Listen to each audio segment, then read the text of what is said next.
Good afternoon, everybody. And on behalf of the American people, I want to welcome President Préval, the First Lady, and their delegation to the United States. The President and I have just concluded a very productive meeting in the Oval Office on the urgent and overriding challenges before us, helping the people of Haiti as they recover and rebuild after one of the most devastating natural disasters ever to strike our hemisphere. Mr. President, as I did when I spoke to you in those first days after the earthquake, I again want to express to you and to the Haitian people the deepest condolences of the American people. Your grief is shared by our strong and vibrant Haitian American community, some of whom join us here today and who continue to mourn the loss of their loved ones back in Haiti. To you and to our fellow Americans, please know that you remain in our thoughts and in our prayers. The United States joins in mourning the loss of American citizens, as more than 100 Americans died in this earthquake, and our hearts also go out to their loved ones. We also remember that this natural disaster was an international tragedy, taking the lives of Dominicans and Canadians, French, Brazilians, and people from dozens of nations around the world. President Préval and his delegation offered an update on the status of relief, recovery, and reconstruction efforts, the progress so far, and the daunting challenges ahead in a disaster that even now defies comprehension. To offer just some perspective on the awful scale of Haitian loss, it's as if the United States, in a terrible instant, lost nearly 8 million people. Or it's as if 1/3 of our country, 100 million Americans, suddenly had no home, no food, or water. That gives you a sense of, relative to the populations, what has happened in Haiti. No nation could respond to such a catastrophe alone. It would require a global response, and that's exactly what we have seen these past 2 months. Mr. President, even as you and other Haitian leaders have endured your personal tragedies, losing your own homes, your loved ones, you have carried on with great courage and determination. You've persevered, leading an international effort with critical support from the United Nations, many partner nations, and countless non-governmental organizations. Representatives of some of the NGOs are here today, and for the extraordinary work that you've done to uplift lives every day in Haiti and around the world, often at great risk to your own lives, we salute you as well. In this international response, the United States has been proud to play a leading role. Mr. President, we are joined today by men and women representing all the Americans who answered Haiti's call in its hours of need, including members of Congress and many state and local officials who we thank for their support, and leaders from across my administration, the Department of State, USAID, Homeland Security, FEMA, Health and Human Services, Transportation, and the Department of Defense, including our great folks at Southern Command. Today, I want to thank all of them for leading a swift and coordinated response during one of the most complex humanitarian efforts ever attempted. We're joined by Ambassador Ken Merton and some of our heroic embassy staff who worked around the clock. We're joined by our disaster response teams who were on the scene within 24 hours. Our military personnel who quickly reopened the airport and the port, making way for a massive humanitarian effort. Our search and rescue teams who crawled into the rubble to pull survivors out to safety, Haitian and American. The volunteer physicians and nurses and paramedics who treated tens of thousands of patients with life-threatening injuries, and all our men and women in uniform who have helped to distribute desperately needed food and water and medicine to millions of people, our remarkable soldiers, sailors, airmen, Marines, and Coast Guardsmen. I just want to personally say how extraordinarily proud I am of each and every one of you, because I think you represent what's best in America.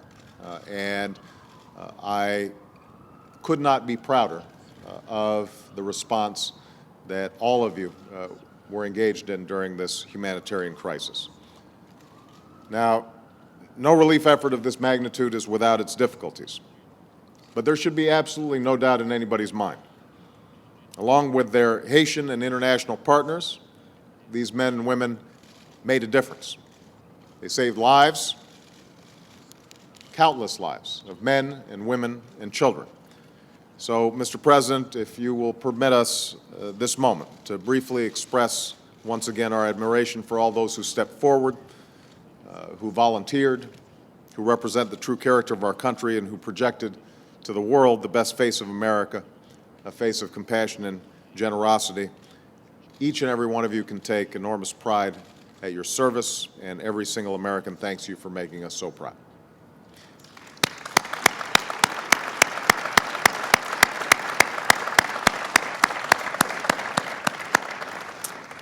I also want to acknowledge the enormous generosity of so many individual Americans who gave what they could to support Haiti even in difficult economic times. That help makes possible an extraordinary response from the courageous and capable non-governmental organizations that have been at the scene and that support all kinds of efforts that the government is engaged in. And I know that the support of the American people will continue to be essential as Haiti tries to recover and rebuild.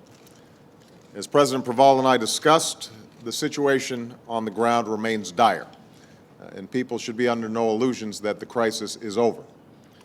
Many Haitians are still in need, desperate need in some cases, of shelter and food and medicine, and with the spring rains approaching, those needs will only grow. The challenge now is to prevent a second disaster, and that's why at this very moment, thousands of Americans, both civilian and military, remain on the scene at the invitation of the Haitian government. And that's why even as the U.S. military responsibly hands off relief functions to our Haitian and international partners, America's commitment to Haiti's recovery and reconstruction must endure and will endure. This pledge is one that I made at the beginning of this crisis, and I intend for America to keep our pledge. America will be your partner in the recovery and reconstruction effort.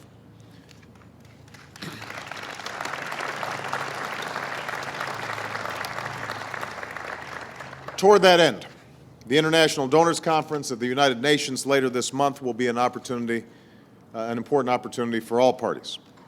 Haiti can lead the way and will lead the way with a strong vision for its future. The international community can pledge the resources that will be necessary for a coordinated and sustained effort. And working together, we can ensure that assistance not simply delivers relief for the short term, but builds up Haiti's capacity to deliver basic services and provide for the Haitian people over the long term. So, Mr. President, in the face of devastation that shocked the world, the people of Haiti responded with resolve and faith that inspired the world, in song and in prayer, and the determination to carry on. As you declared during last month's National Day of Mourning, it is time to wipe away the tears. It is time for Haiti to rebuild. And to you and to the Haitian people, I say today, as you embark on the heavy work ahead, you will continue to have a steady and reliable partner in the United States of America. So with that, let me turn this over to President Préval.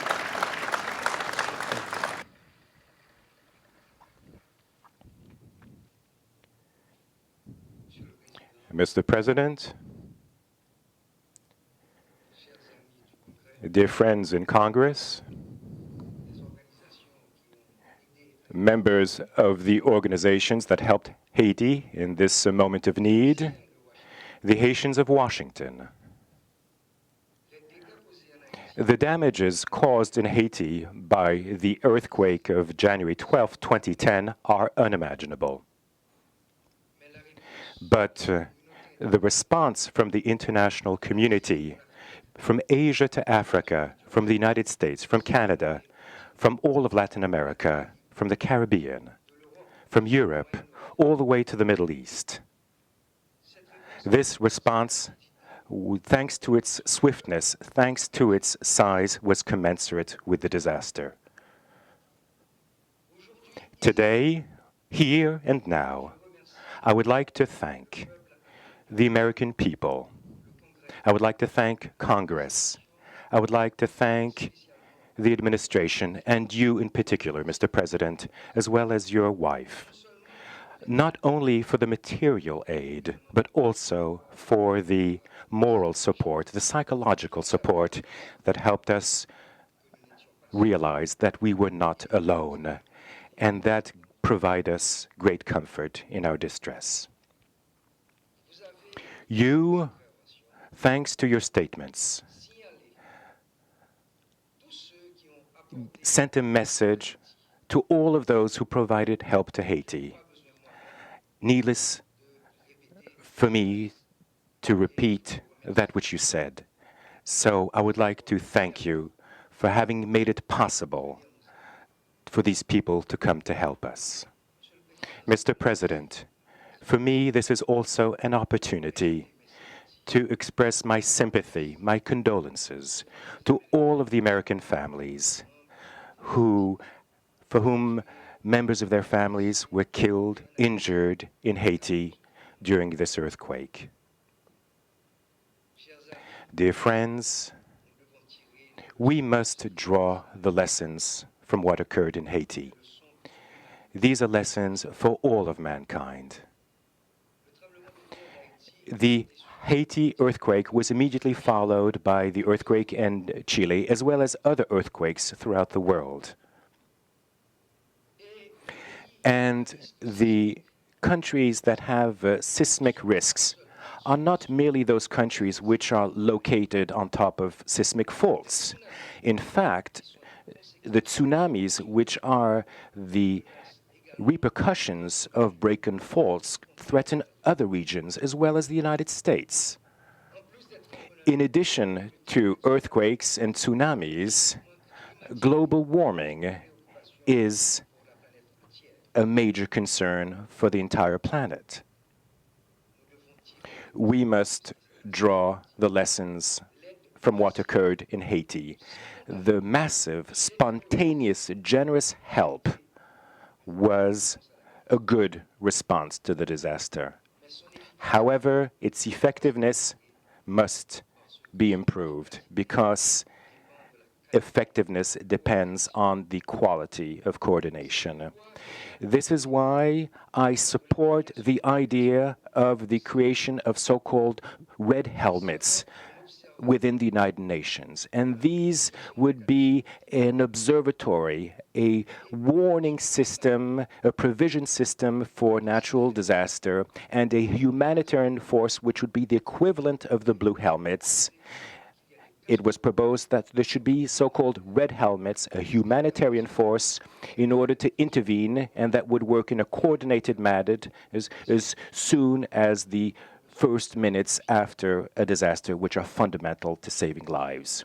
Mr. President, during our meeting, I mentioned what Haiti's preoccupations and priorities were. Our priorities are first and foremost, as you said, protection of those people who today are homeless and who must be relocated. And in parallel, we must prepare the rainy season, which just last week has already caused the deaths of 15 people.